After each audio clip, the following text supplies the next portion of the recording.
Mamba ni mamba jamake. Mamba ni mamba jamake ma. Ni lalo ameso ma we.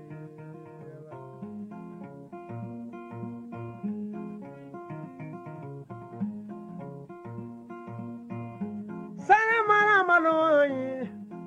Soba alala soba du gone marasa soba banda wala jangi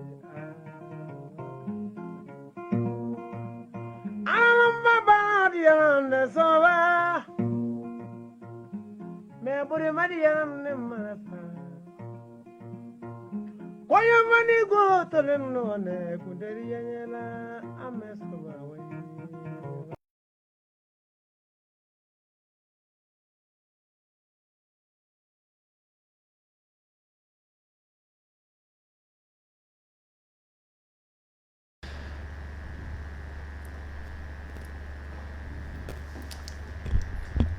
Avec deux invités de sommité extraordinaire, plus un technicien de marque supérieure, l'image sera de qualité énorme. Très heureux de vous retrouver sur toutes les plateformes de l'ouverture média. Où que vous soyez, que la paix de l'Éternel soit avec vous. Bonjour, bonsoir. Mes salutations dépendent de votre position géographique.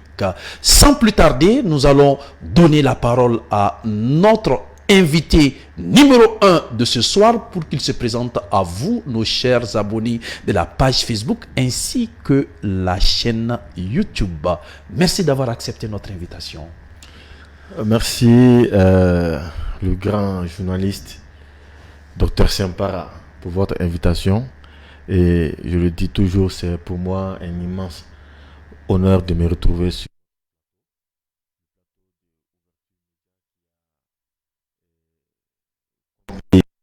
avec héroïsme le vide qui a été laissé par les médias mensonges français. Il s'agit de RFI France 24. Donc aujourd'hui, c'est pour moi un immense honneur de me retrouver sur l'un des médias je dirais franco-malien, mais je malien. Merci d'avoir accepté l'invitation. Le maximum de partage possible pour que les Maliens qui vivent à l'intérieur qu'à l'extérieur soient imprégnés des réalités politiques de notre société. Bienvenue à votre émission préférée dénommée Affaires politiques. Oui, une émission 100% en français, une émission inédite, une émission sans filtre et sans réserve surtout. Sans plus tarder, je m'en vais donner la parole à mon Premier ministre. Merci infiniment, je me réjouis d'avoir partagé cet instant de bonheur, j'appelle ainsi, parce qu'un journaliste au micro, c'est du plaisir. Tout à fait. Tous les soirs, on se retrouve, tous les dimanches soirs, on se retrouve face à des invités de marque. Ce soir, comme vous l'avez si bien dit, ce n'est plus un homme à présenter. Je les ai vus sous l'ombre, je les ai vus sous le feu de l'action, et ils continuent encore de porter très haut la couleur, ou sinon les couleurs du Mali qui dépassent les frontières. Voilà, nous rendons hommage ici aux différents mouvements qui se sont donné la main afin que ce Mali nouveau soit Pape Diallo que je nomme ici. Actuellement, ils ont fondé un nouveau mouvement qui s'appelle le QG de la Révolution. Il a un regard franchement qui n'est pas fugitif, il est resté toujours le même. Nous nous réjouissons de cela, M. Sempara, et nous saluons notre invité. Un grand bonsoir à son endroit. Merci. Merci bien pour tous ces commentaires. Merci Moussa pour ce commentaire de taille exceptionnelle. Nous vous demandons de faire le maximum de partage possible parce que nous allons aborder un thème de réflexion, un thème d'analyse pour faire des décryptages pour votre bonne compréhension à l'échelle nationale qu'à l'international. Alors, Pape, il vient de parler du QG de la Révolution en 1-2 minutes. Pouvez-vous nous parler de façon synthétique ce QG de la Révolution? Voilà, comme le nom l'indique, le quartier général de la Révolution, ça veut dire que c'est un espace là où tous ceux qui sont épris des questions révolutionnaires, ceux-là qui ont des idéologies révolutionnaires, des visions révolutionnaires, là où ils peuvent se retrouver sur la question de la révolution. Voilà, donc il faut comprendre quand même que nous sommes la plupart composés des personnes qui ont évolué dans d'autres mouvements. Et le dernier mouvement, c'était Yerolo Debout sur les remparts, un mouvement auquel je rends un vibrant hommage pour la lutte héroïque qu'ils ont menée durant un minimum de temps, mais avec un maximum de victoires. Et donc c'est pour dire que le quartier général de la Révolution a été mis en place dans un contexte là où les visions on se sont retrouvés face à une certaine forme de contradiction qui ne permettait plus à ce que un certain nombre d'individus évoluent ensemble. C'est comme en 1960, lorsque le parti USRDA a pris le pouvoir pour remettre l'indépendance au Mali. En 1967, si je ne me trompe pas déjà, le président Modibo Keïta, étant l'un des premiers responsables du parti, a dissous le bureau politique pour mettre en place ce qu'on appelle le CDR, je crois le Comité pour la défense de la Révolution, donc pour substituer à une instance politique, pour redresser la vision, la ligne de cette révolution. Donc c'est un peu dans ce contexte dans lequel aujourd'hui nous nous trouvons, et que c'est aussi pour non seulement rectifier ou bien maintenir le cap de la révolution, mais c'est aussi de donner une forme à l'idéologie révolutionnaire qui va permettre à ce que aux générations futures d'être debout face à tout défi auquel il fera face, ou bien tout défi, voilà, c'est en un mot, à tout défi auquel cette génération fera face pour défendre toujours la patrie face à toute attaque qui viendra de l'extérieur comme de l'intérieur. Merci d'avoir donné assez d'éclaircissements par rapport à ce concept, pour la bonne compréhension des Maliens, pour l'avancement des questions politiques, des questions économiques, mais aussi des questions liées à la société en question.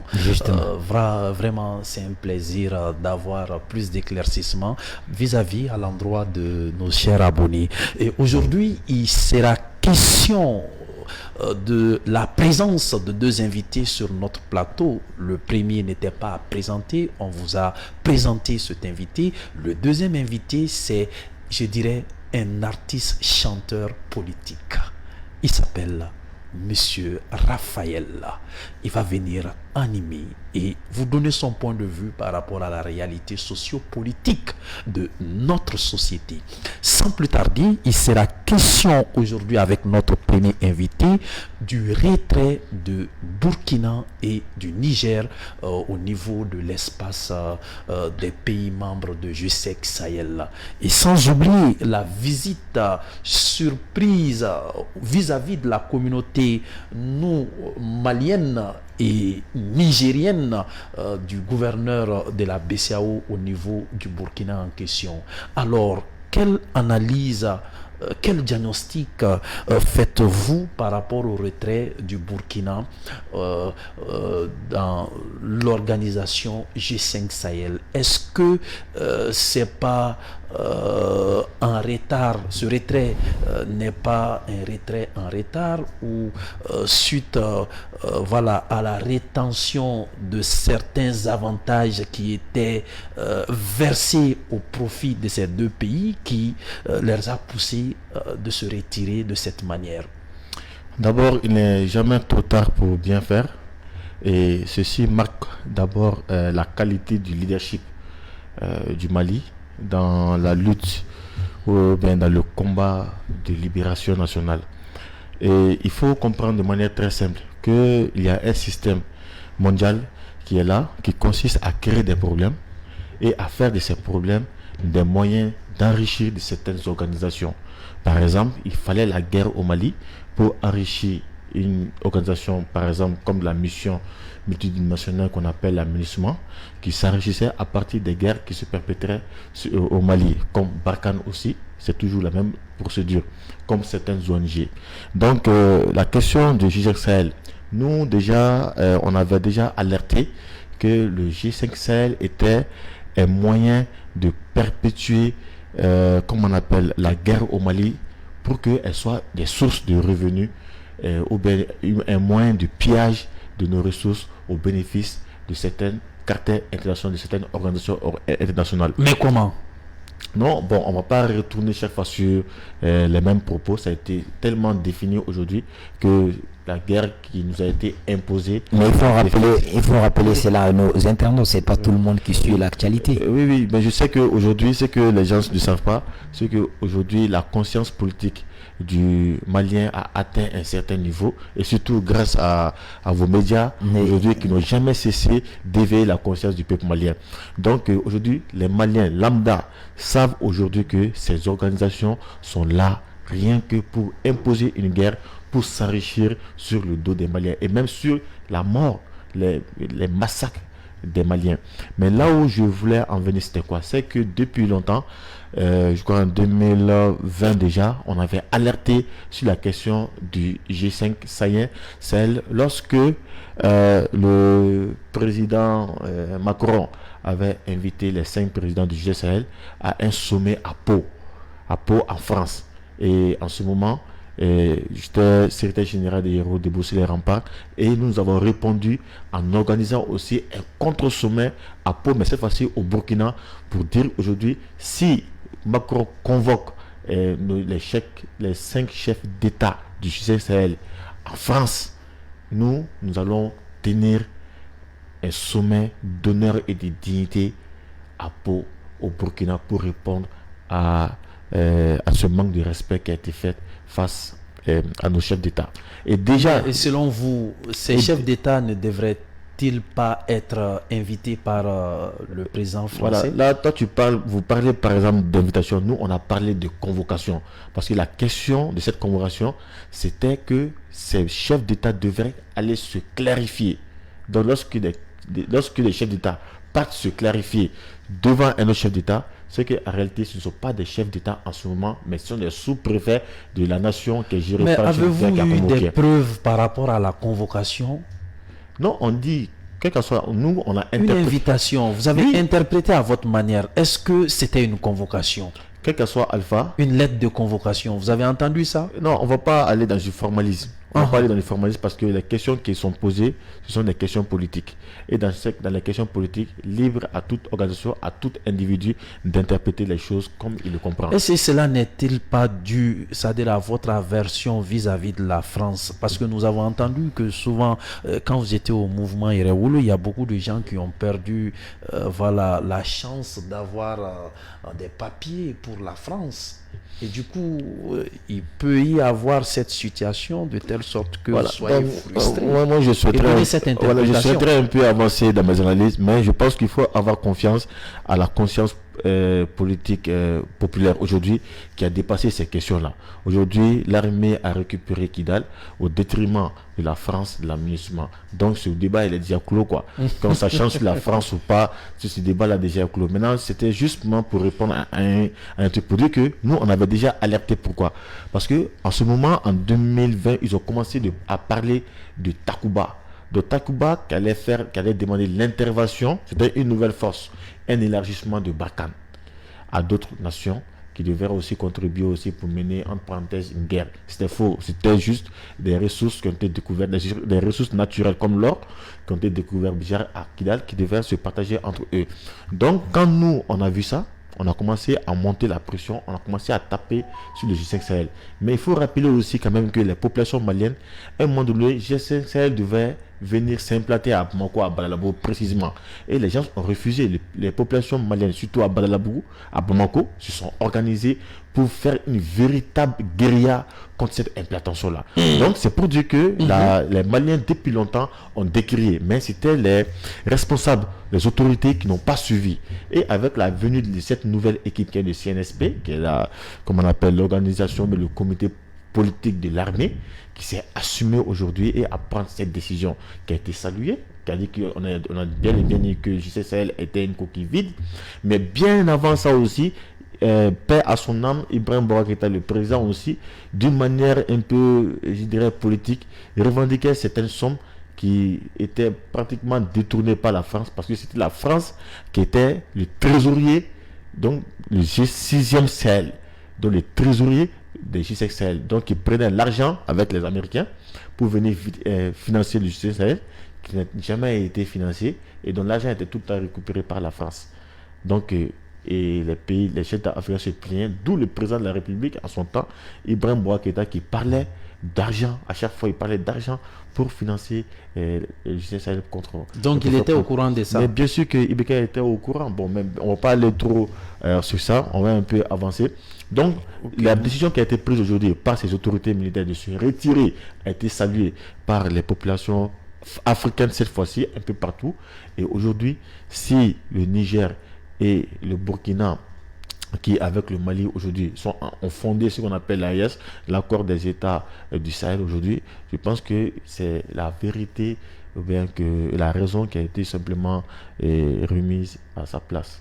Ok, Moussa, alors on passe la balle. Et justement, en ce qui concerne ce retrait du Burkina et du Niger du G5 Sahel, nous avons vu que lorsqu'il y avait ce G5 Sahel en place, nous n'avons jamais vu une opération de grande envergure de cette organisation de 5 États, mais à travers cette alliance déjà au niveau du Liptako-Gourma, la zone des 3 frontières, il y a des opérations conjointes qui sont menées. Et puis, dites-nous, est-ce que le G5 Sahel, qu'est-ce qui faisait que le G5 Sahel n'était pas aussi efficace? Il y avait la France, il y avait l'appui des partenaires internationaux, y compris nos États.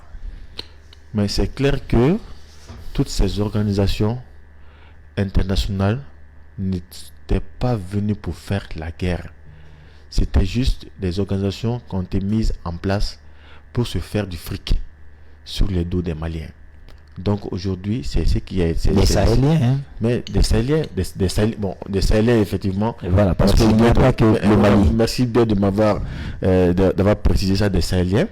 Voilà, donc aujourd'hui, je pense que c'est aussi simple que ça, quoi. Voilà, donc ils sont venus juste nous duper et la vérité a fait surface. C'est pour cela qu'aujourd'hui, ils ont été mis en arrière-plan. Donc, vous donnez raison au propos d'Ablaye Diop au cours d'une rencontre à Dakar. Il a dit à si peu de temps, la guerre d'Ukraine, les Occidentaux ont mobilisé tant de moyens, mais nous qui existons pendant des années, le G5 Sahel n'a jamais reçu une telle somme. Voilà, en tout cas, les chefs d'État du G5 Sahel n'ont pas reçu cet argent. Sinon, je pense que en 2020, si je ne me trompe pas, dans une rencontre entre les Américains et les Français, il y a Trump qui a dit, le président Trump à son temps, a dit à Macron qu'ils ne vont plus donner d'argent. Parce que l'argent qu'ils donnent, il n'y a pas de résultat. Mais pourquoi nos autorités à l'époque ne dénonçaient pas cette situation? Parce que c'était tout simplement des sous-préfets français. Ils étaient assujettis à la politique criminelle française. La question de la souveraineté n'était pas une priorité pour eux. Alors, nous voyons qu'avec ces 3 États qui sont en guerre depuis plusieurs années, arrivent à faire face à ces défis qui s'imposent à eux. Alors, dites-nous concrètement, qu'est-ce qui fait la force de cette alliance par rapport au G5 Sahel? C'est juste que cette alliance a décidé de se libérer des dictats des Français et ont respecté les principes de souveraineté et surtout les principes qui ont été évoqués d'abord par le leadership malien. On parlera du colonel président Assimi Goïta qui a parlé des 3 principes qui vont fonder la direction sur laquelle les choses vont s'opérer au Mali désormais. Il s'agit seulement de la souveraineté de l'État. Il s'agit de la volonté du respect peuple. De la souveraineté. Oui, le respect de la souveraineté. Oui. Et de, comment on appelle, le choix des partenaires, cette phase stratégique, la liberté de choisir qui on veut, et troisièmement, la volonté du peuple malien. Donc ce sont ces 3 principes-là qui ont dirigé l'action gouvernementale, je dirais. Voilà, donc ce sont ces principes-là qui ont permis à ce qu'on ait ces résultats-là. Parce que si on n'était pas souverain, nos décisions de se libérer n'allaient pas être des priorités. Voilà. Est-ce que cela n'est pas dit à un partenaire sincère, comme aime le dire le ministre de la Défense, que les Russes sont des partenaires qui respectent leurs engagements? Quand il dit que, par exemple, le 1er janvier, on va amener tel truc le premier, ils amènent. Et pourtant, lorsque nous étions avec les autres partenaires, nous achetons les matériels de guerre, souvent qui sont bloqués dans les pays limitrophes du Mali. Voilà, donc le partenaire sincère a toujours existé. Maintenant, c'était la volonté du choix de bons partenaires maintenant qui restait. Donc, on n'avait pas des autorités qui pouvaient s'assumer face au choix du bon partenaire. Mais cette fois-ci, on a eu des autorités qui ont accepté, vent contre marée, à choisir le partenaire qu'il fallait, qui était un partenaire sincère, qui sont les Russes. Et nous avons vu que lors de vos différentes manifestations sous le régime d'Ibrahim Boubacar Keïta, vous avez clamé haut et fort l'avenir des Russes afin qu'elles puissent aider le Mali et voire même d'autres pays actuellement, notamment le Burkina et le Niger, pour faire face à la menace terroriste et djihadiste. Oui, effectivement, il y avait surtout un mouvement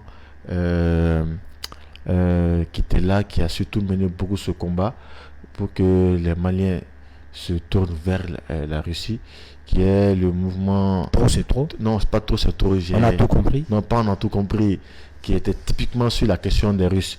Après ça va me revenir, je vais donner le nom après.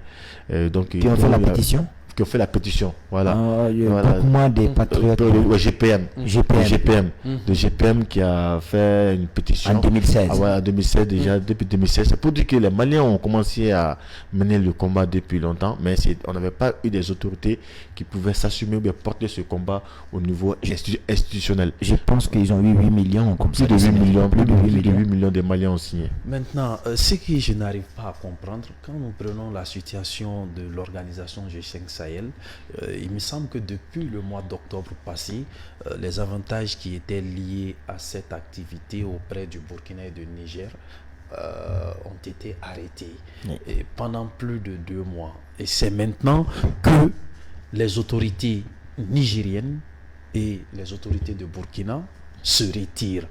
Et du coup, ça donne un écho d'une manière, sachant bien qu'il n'y avait pas eu cette pratique de façon primitive. Et aujourd'hui, sachant cette réalité de suspension de tout apport financier vis-à-vis de ces deux pays, est-ce qu'on peut considérer ce acte de bravoure, de retrait vis-à-vis de la France comme un acte héroïque, sachant bien cette situation?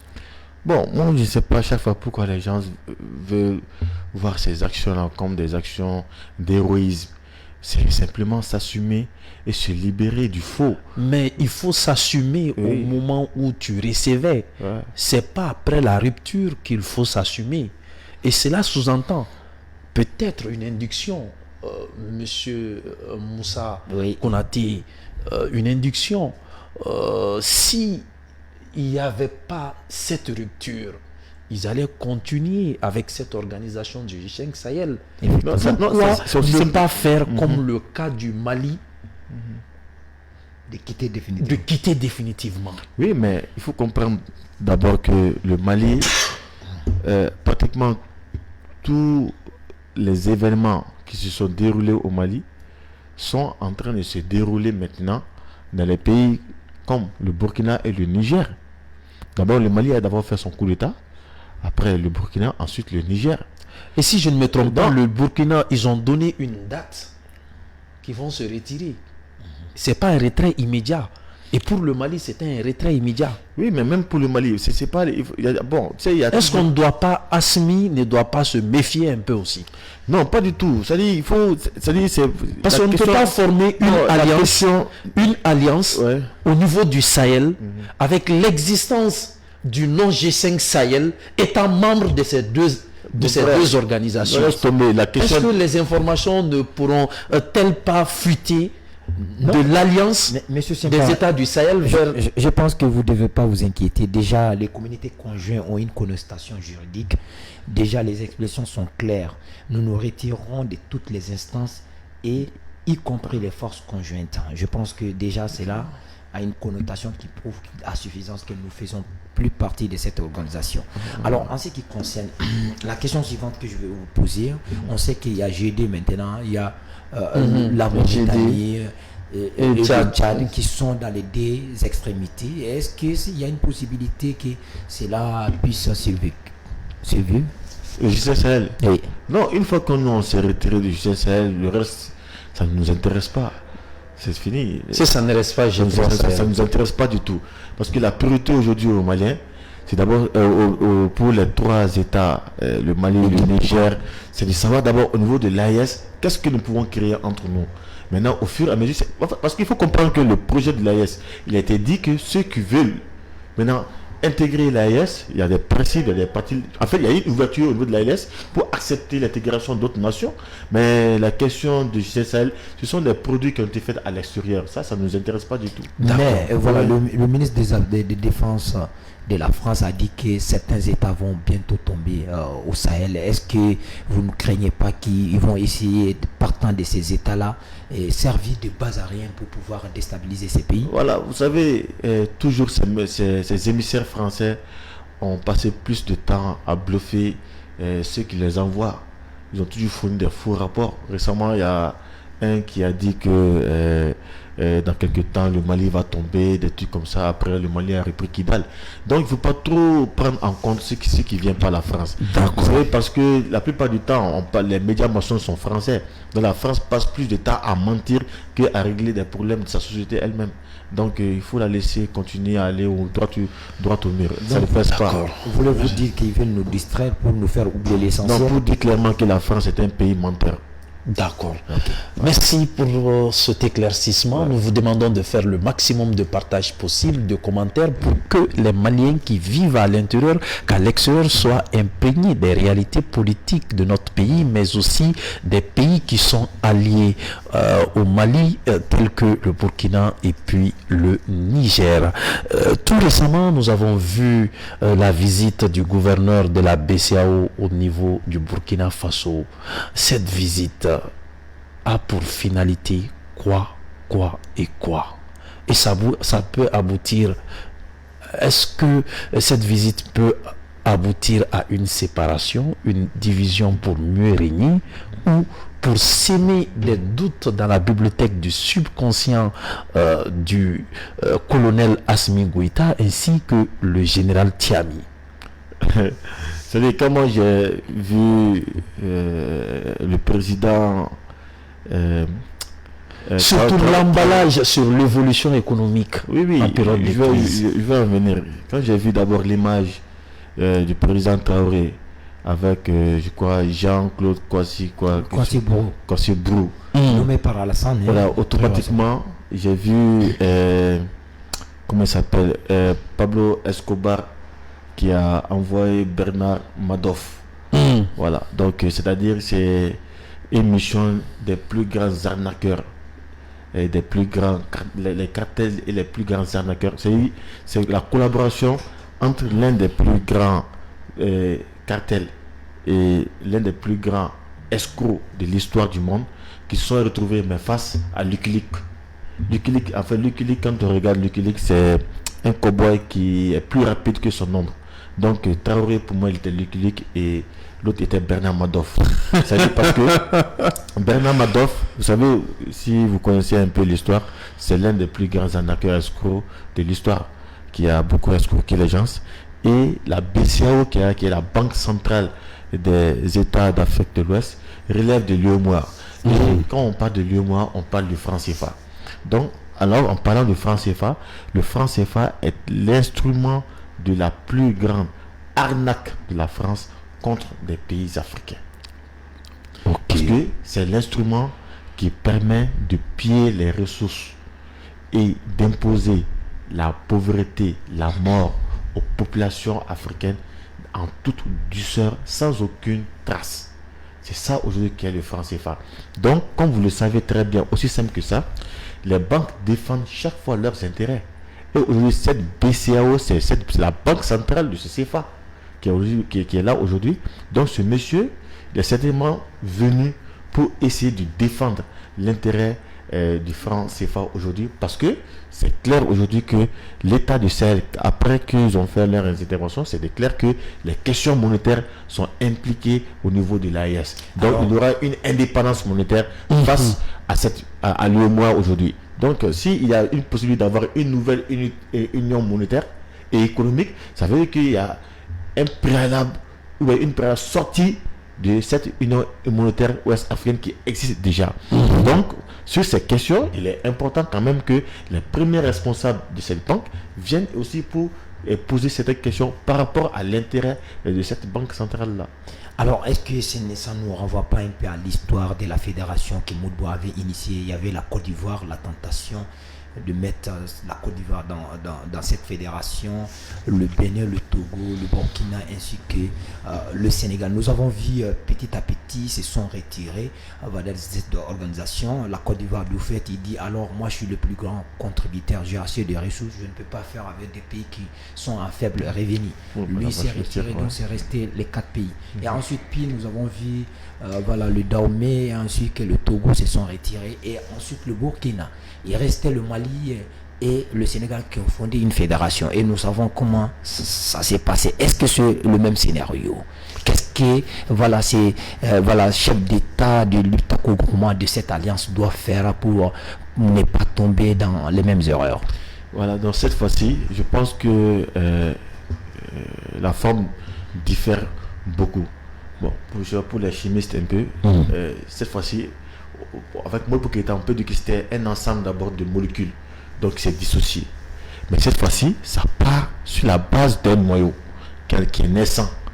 C'est pas un ensemble de nations qui sont mises en place et qui vont se disloquer au fur et à mesure. Mais cette fois-ci, nous sommes dans une situation là où c'est quelques États d'abord qui se mettent ensemble, qui fondent un noyau et au fur et à mesure maintenant que ce noyau peut s'élargir. Donc, cette fois-ci, ce n'est plus de haut vers le bas, mais cette fois-ci, c'est vers le centre, vers une ouverture. Donc, on est dans un cas de figure différent de celui des Modibo Keïta. Voilà. Donc, voilà, c'est ça. Mais est-ce que cette rencontre avec le président burkinabé peut avoir de quelconques effets dans le futur? Effets, mais avant d'aller aux effets, il faut quel message d'abord, parce que il faut surtout avec l'appréciation de l'évolution économique. D'abord, ce monsieur Brou, il faut comprendre qu'il était le président de la commission de l'UEMOA qui ont sanctionné le Mali après un coup d'État. Donc cette fois-ci, c'est lui qui est le gouverneur de la BCEAO qui va rendre qui fait une mission vers un domaine entre parenthèses qu'ils appellent des pushistes. Donc aujourd'hui, ça veut dire que les pushistes hier ou bien les illégaux d'hier sont aujourd'hui des personnes légitimes aujourd'hui. Ça parle de la légitimité aujourd'hui de la ligne qui a été choisie par ces 3 régimes militaires là. Voulez-vous dire que la France est en train de négocier en douceur, en catimini? Parce que nous savons que quand on parle de franc CFA, c'est la France qui est derrière, parce qu'elle est garante de cette monnaie. Vraiment, c'est l'intérêt aussi de se retrouver face à un journaliste éminent et surtout malien qui vient de tirer en dernière analyse que c'est une négociation en douceur de la France. Et ça, je partage parfaitement cette conclusion-là. Je maintiens cette conclusion. D'accord. Merci vraiment pour cet éclaircissement. Alors, vos mots de fin par rapport à cette partie avant qu'on ne reçoive le deuxième invité. Donc, le mot ou bien la dernière analyse, c'est que nous devons comprendre de manière générale que tout ce qui se passe en termes de guerre, elle a une connotation économique, politique, culturelle. Pour dire simplement que la guerre qui nous a été imposée, elle n'est pas simplement militaire, elle n'est pas seulement économique, elle n'est pas seulement culturelle. Elle a tout cet ensemble-là. Donc, l'objectif principal de cette guerre-là, c'est quoi? C'est de nous déposséder de nos matières premières, de nos ressources naturelles, de nos richesses, de nous appauvrir. Donc, en conséquence, la réponse que nous devons envoyer, c'est quoi? C'est de la protection aujourd'hui de nos richesses nationales. Donc, pour ce faire, ce que nous proposons aujourd'hui à nos chefs d'État, particulièrement les 3 nations qui composent l'AES, c'est de permettre à ce que, ou bien d'instituer dans leur législation que toutes les matières premières, tous les contrats qui vont se faire sur les matières premières passent par le Parlement d'abord de cette nation-là. Il ne faut pas qu'il y ait un contrat porté sur les matières premières sans que ça ne passe par le Parlement. Que le peuple protège d'abord ses ressources naturelles. C'est quoi l'importance? Parce que ça va permettre de protéger, de sécuriser la production nationale. Dans le futur, toute personne, parce qu'aujourd'hui, nous sommes en bon terme avec des nations comme la Russie, mais si jamais le leadership de la Russie change et qu'elle devient maintenant des agresseurs étant sur notre territoire, si nos productions ne sont pas sécurisées, nous allons encore retomber dans les mêmes difficultés. Donc ce qui fait que la seule solution, c'est de faire protéger la production par le peuple. Et la seule et unique manière que le quartier général a eu une solution, c'est de faire voter, c'est de faire passer plutôt tous les contrats portant sur les matières premières par le Parlement d'abord. Et c'est ce que nous demandons vraiment à tous les mouvements, à tous les économistes de nous accompagner et de perfectionner cette idée que nous sommes en train de proposer à tous. D'accord. Merci d'avoir donné ces éclaircissements à l'endroit de nos chers abonnés de la page Facebook ainsi que la chaîne YouTube. Encore une fois de plus, merci d'avoir Merci beaucoup. Merci Moussa. Merci. Alors, c'était tout avec notre premier invité qui a donné tant d'éclaircissements par rapport à cette situation. Et maintenant, nous allons accueillir sur notre plateau notre deuxième invité. Il est artiste, chanteur, politique.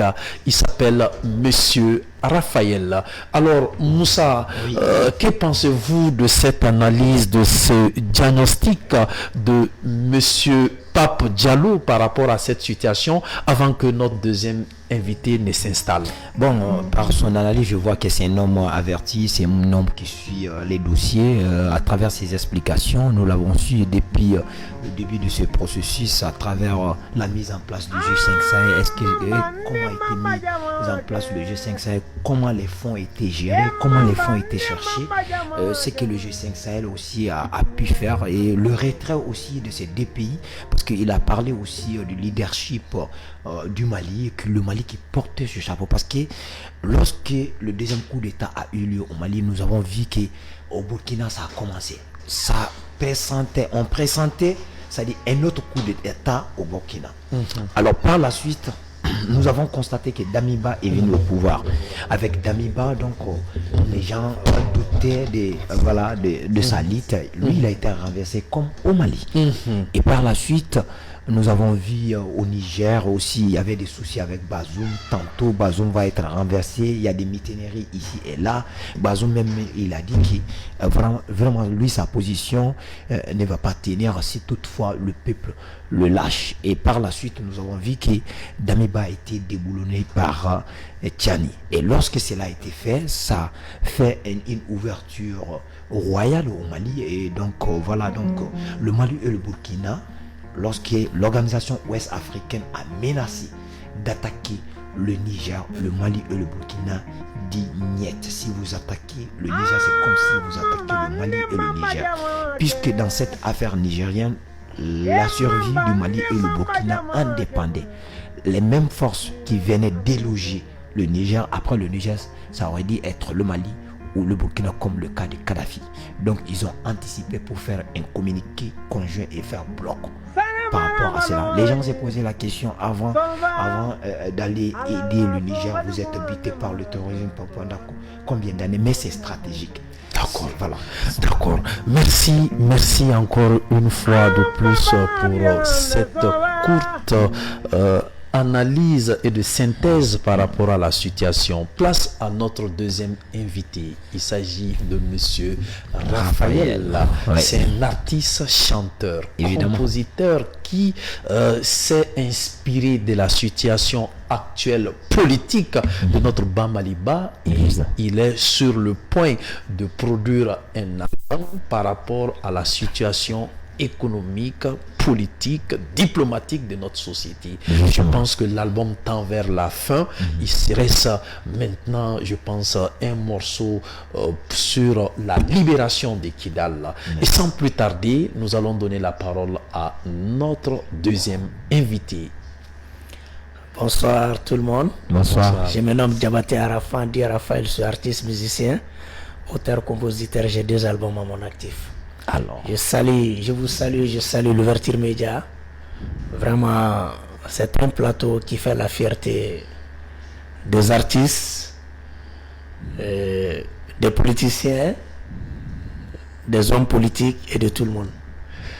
Merci d'avoir accepté notre invitation. Et Moussa, quelle sensation avez-vous avec la présence de cet homme de culture sur notre plateau? Il est un homme de culture, mais c'est un homme traditionnel parce qu'il dit Diabaté.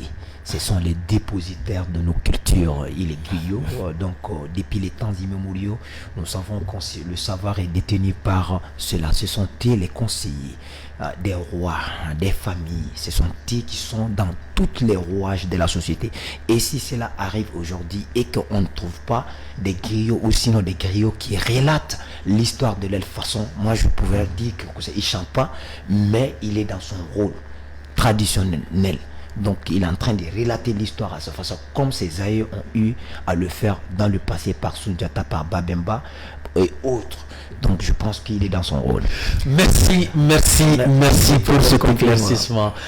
Alors Raphaël, oui. Nous vous connaissons en tant qu'artiste, rappeur. Oui. Et aujourd'hui, vous avez diversifié tellement votre style, vous êtes sur le terrain politique. Qu'est-ce qui vous a de plus marqué de manière à ce que vous soyez inspiré de telle manière pour soutenir notre Bas Maliba? Oui.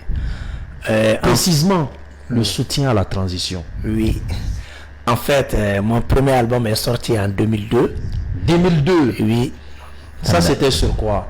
C'était sur Farafina. Farafina. Oui. Est-ce que vous pouvez nous donner, voilà... Il n'y a pas de problème. Je disais, Farafina Katanya, Farafina Kanasekako, Awicha Amuja Ampepalo Farafina, Mama Africa Andepeko Farafina, Upala Utala, Anfafite Petupala, Farafina Katanya, Farafina Kanasekako, Awicha Amuja Ampepalo Farafina, Mama Africa Andepeko Farafina, Upala Utala, Anfafite Petupala. Ça c'est juste le refrain. Le texte que j'ai parlé de ces morceaux sur Farafina. Ça veut signifier quoi? Ça veut dire l'Afrique. Il faut que l'Afrique avance sans jamais reculer, ni céder au désespoir, car au bout de l'effort positif existe toujours plus de bonheur. Donc c'est ça, ce que j'ai dit il y a 21 ans, c'est ce que je viens de voir tout de suite. Transition Afrique après le même chemin. On a eu des mauvais dirigeants qui ne prenaient pas soin de leur peuple. Mais aujourd'hui, la transition est venue, ils n'ont pas parlé. Ils ont juste posé des actes. Parce que c'est dû à la conviction. Et non avec des intérêts personnels. Je les ai suivis. Ils sont jeunes comme nous tous. Ils ont tout vu. Ils n'ont pas demandé à n'importe quelle personne qu'est-ce qu'on doit, quelle est notre mission, car ils étaient tous là-dedans. Ils avaient la solution, ils sont venus et puis ils ont prouvé. J'aime cette tradition parce qu'il y a un proverbe qui dit mieux vaut mourir debout que de vivre en genoux.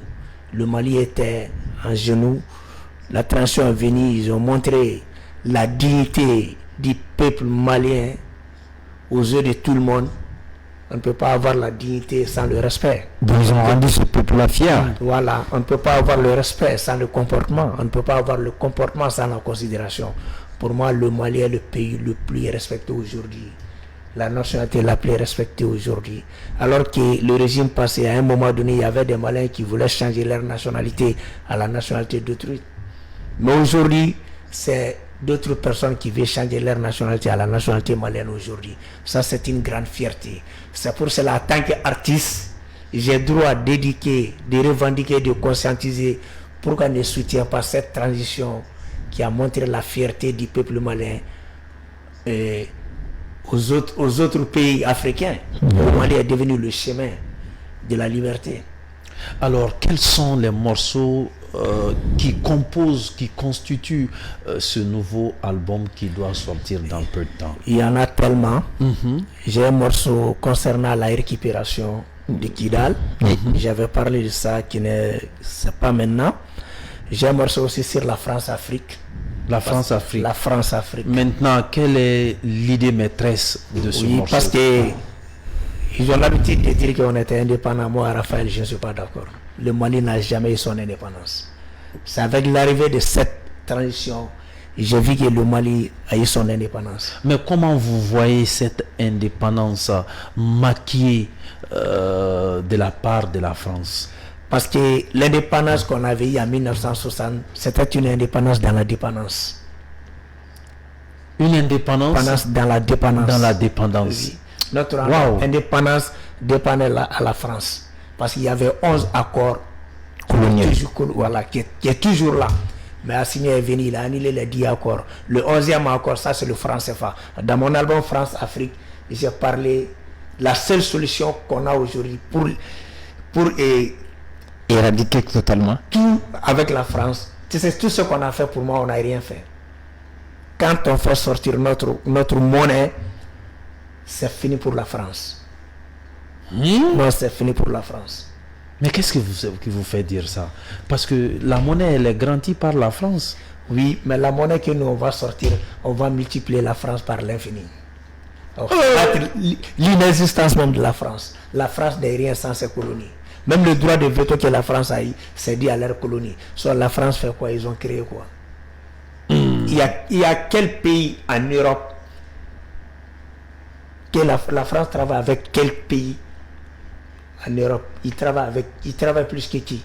La France n'a rien créé. Mais quand je vous vois parler, on dirait que vous avez un sentiment anti-français. Non, ce n'est pas que j'ai le sentiment anti-français. Dans la vie, il faut savoir respecter quelqu'un qui te soutient, quelqu'un qui t'a tout donné. Ils ont l'habitude, les Français ont l'habitude de dire que nous, les Africains, nous sommes des esclaves. Mais qui a libéré la France? Un esclave ne peut pas libérer un esclave. Ah bon? Non. C'est la France qui était esclave. Nous, on est venu à leur secours. On les a libérés. Si on était esclaves, on ne pouvait pas les libérer. La liberté française s'est dit à nous. C'est l'Afrique qui a libéré la France. Le Sénégal, le Mali. On a libéré la France. Nous, on était libres. Ils sont venus nous demander du secours. Nous, on ne les a jamais demandé du secours.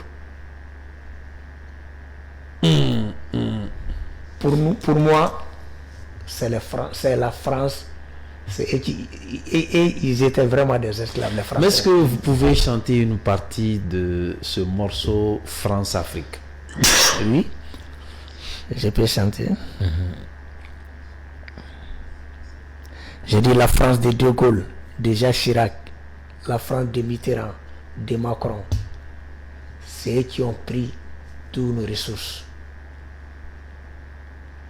Alors que le respect qu'on avait, on n'a jamais trahi la France. La France a toujours dit qu'ils ont des intérêts, mais ils n'ont jamais eu des amis. Nous, on croyait qu'ils étaient nos amis, mais finalement, on a été urinés par eux. L'amitié est très sacrée. L'amitié, c'est de la confidence. L'amitié, c'est du partage. La France ne partage rien avec nous. La France a toujours uriné ses partenaires. La France dit qu'il vient à nos secours. Et pourtant, nous sommes plus riches que la France. Qui doit venir au secours de qui? Point d'interrogation. Moussa, alors, quelle interrogation avez-vous par rapport à cette situation? Et justement, on en a plein. Il a parlé aussi de la libération de Kidal. Je pense qu'étant dans les couloirs aussi, ils nous ont montré un son dédié au président actuel. De la transition. Au président actuel voilà, de la transition. Mais vous avez parlé de Kidal. Nous savons que cette histoire de Kidal aussi, la France est derrière. Dans cette chanson, quel message faisiez-vous sortir voilà, aux gens? Le message c'est quoi exactement? La récupération de Kidal. Voilà, la récupération de Kidal. Le message, c'était une guerre politique. La France a fait tout pour qu'on ne récupère pas Kidal. Parce que je crois que le Kidal, c'est le milieu du monde. C'est pas la France seulement qui veut le Kidal. Je peux dire que c'est une position géostratégique. Voilà, c'est le milieu du monde. Notamment Thessalite. Bon, c'était une guerre politique. Ce que je peux vous dire, il faut que la France cherche à travailler. On ne peut pas continuer à vivre comme ça. Ils ne travaillent pas. Même si tu prends la France, les immigrants qui sont là-bas, la France vit de leurs impôts et de leurs taxes. La France gagne quoi? Ils n'ont rien. Ils n'ont rien créé, puis rien créé. Dieu est là. Dieu n'accepte jamais certaines choses. Dans la vie, il faut être clean. Il faut être libre de l'esprit. Il faut être avec ton cœur. La France ne connaît pas qu'est-ce que c'est que le mot sentiment. Il ne connaît pas. Le bienfait n'est jamais perdu, M. Moussa. D'accord. Alors, cette chanson dédiée au président de la transition, c'est quoi exactement? Avant de rentrer, un petit a cappella. Vous connaissez la citation entre les professeurs concernant les droits, l'article 39. On a vu beaucoup de personnes, ils ont dit qu'ils vont le faire, Assimi, il est venu, il n'a rien dit.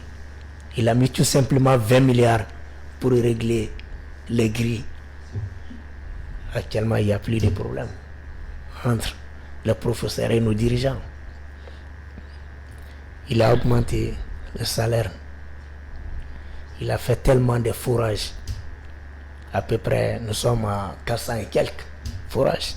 À travers le Mali. L'eau est très importante. Mais ce refrain-là de ce morceau-là, voilà. C'est comment? C'est comment? Voilà, le refrain. Juste. C'est ma choriste qui chante. Emaye asimi barabo, asimi koita, malinyonga denkele marabo, asimi koita. Imaye bele barabo, asimi koita, malinyonga denkele barabo, asimi koita. Visibilenke sarakadi demi soroto, dembareka mali. Ayadi bele ma, asimi koita. Emaye wana barabo, asimi koita. Malinyonga na bele barabo, asimi koita. Muso kelenga bareka di demi soroto, dembareka mali. Ayadi na kamama, asimi koita. Asimi c'est un envoyé de Dieu. Mais le premier couplet porte sur quoi? C'est pour cela que je vous ai expliqué. J'ai dit tout ce qu'il a réalisé. Les accords là. Asimi a annulé. Il a annulé les accords. L'armée monte à puissance. Kidal a été récupéré. J'ai parlé de forage. Assimi a fait ça. Le contrat qu'il y a le Mali et la France, il a annulé. Mais aujourd'hui, on est indépendant. Dans votre débat, vous avez parlé du déplacement de la CEDEAO. Mais un régime qui n'est pas reconnu par la CEDEAO pour qu'à venir voir le Mali alors qu'il y a un régime qui n'est pas reconnu. Oui. Maintenant, sous forme de chant, j'espère que nos auditeurs sont pressés d'entendre peut-être le premier couplet ou deuxième couplet. Évidemment. Un exemple. Sous forme de chant. Sous forme de chant, là où vous êtes rentré juste après le couplet. Oui. Dans la chanson, là, vous avez chanté pour la dame. Mais vous, qu'est-ce que vous avez dit dans ce morceau dédié à Assimi? Justement. J'ai dit, vous voulez que je rappe? Oui. Anka jamana chisika toka lonka fransi yantorla jamana betanye to di pepe klola ko malipa asimi ya penyana bo senkulo na liya nyana bo takasiki be koni manote kluba anola fransi yantro yanseke uye onyani hambi domine kubi le Mali est souverain anga intérêt respecté jinyo fambella pipina mali nirisi la benyo komplo ani puchinte ke tira nyoma pepa kalama asimi mama shilache ama mashila me ade Mali kele adon to bella bedi pa kalama an kan tɛgɛ di ɲɔgɔn ma maa si tɛ na Mali jɔ anw nɔ la Mali jɔbaga ye jɔn ye o ye an denmisɛnw ye ni Asimi ka fanga tiɲɛna o ye anw nɔ ye Asimi y'a ka fanga kalifa an denmisɛnninw na a y'a fɔ ale ye denmisɛnw ye an ka ale soutenir n'o kɛra don min na Mali bɛ taa ɲɛ galon foyi t'a la mais a fɔ maaw ye bɛɛ ka se k'i hakili to nin na ouverture média bɛ yan walasa k'an hakili sigi. Merci Popo Francis. Non, c'est super, c'est super. Merci Popo Francis. C'est super. C'est super. Alors, pour ceux-là qui ne comprennent pas Bambara, quel message était en train de vous, vous étiez en train de dire dans voilà cette chanson. Vous parlez d'Assimi, souvent vous faites le geste comme ça, mais vous avez dit que grâce à Poutine, le Mali est souverain aujourd'hui. Qu'est-ce que vous disiez pour nos abonnés à l'échelle internationale? Voilà. Ce que je suis en train de dire, c'est que le monde n'a jamais eu un président comme Poutine. Ah bon? Poutine est le seul président qui n'a jamais trahi quelqu'un. Mais il a été toujours trahi par les pays dont il vient à leur secours. Mais il pardonne aussi. Il vient à ton secours. J'ai dit, Assimi a pris un chemin pour montrer au peuple malien que ce chemin-là, c'est le chemin de la vérité. Le chemin du salut. Du salut. Il nous a dit, il est jeune. S'il échoue, on va tous échouer. C'est toute la jeunesse. Ouais. Donc, Assimi ne peut jamais échouer en tant que nous sommes derrière lui. Ok. On veut qu'il continue sur le même chemin. Nous, les Maliens, on préfère la faim, le soif, la galère, la misère, attendre que ça va marcher. Nous sommes derrière lui. Merci. Alors, quels sont vos mots de fin à l'endroit de nos abonnés? Ce que je peux leur dire, le Mali est le seul pays qui nous reste. Personne ne vient construire cette belle nation à notre place, sauf les Maliens. Acceptez cette galère, acceptez cette misère. Parce qu'on ne peut pas avoir la liberté sans souffrir. On ne peut pas avoir la paix sans la lutte. Si on dirait cette transition, les choses vont changer. Je n'ai même pas de doute. D'accord. Merci encore une fois de plus d'avoir honoré de votre présence. Moussa, quels sont vos mots de fin par rapport à sa présence sur notre plateau et vis-à-vis de nos abonnés? Alors justement, je vois que c'est un homme déjà qui investit des réalités sociopolitiques. Il fait la politique autrement. Donc à travers ses chansons, il véhicule les messages, il sensibilise, il encourage aussi la voie qui a été choisie par les autorités actuelles du pays en ce qui concerne cette voie du changement qui s'est trace devant nous, dont nous sommes en train de suivre le guide donc de cette nation qui est Assimi Goïta grâce à son leadership. Voyez-vous, le Burkina aujourd'hui est en train de faire des belles choses chez elle. Nous voyons aussi que le Niger aussi a emboîté le pas. Donc à Rafa, c'est celui qui est averti, c'est un artiste averti. Donc il était là à véhiculer non seulement des messages, mais aussi encourager nos autorités afin qu'elles puissent continuer sur cette nouvelle dynamique enclenchée par elle. D'accord. Raphaël, nous voulons que cette émission si spéciale avec vous soit clôturée par une petite chanson au choix. C'est à vous de faire le choix. Oui, c'est à vous de faire le choix. De faire un couplet. Oui, de choix. Ça dépend de vous. Le peuple africain choisit dorénavant s'affirmer et de s'assumer dans son histoire, dans ses aspects positifs comme dans ses aspects négatifs. Les accords d'Alger ont déchiré le Mali, on n'en veut plus, on peut faire le coup d'état militaire que la présidente française.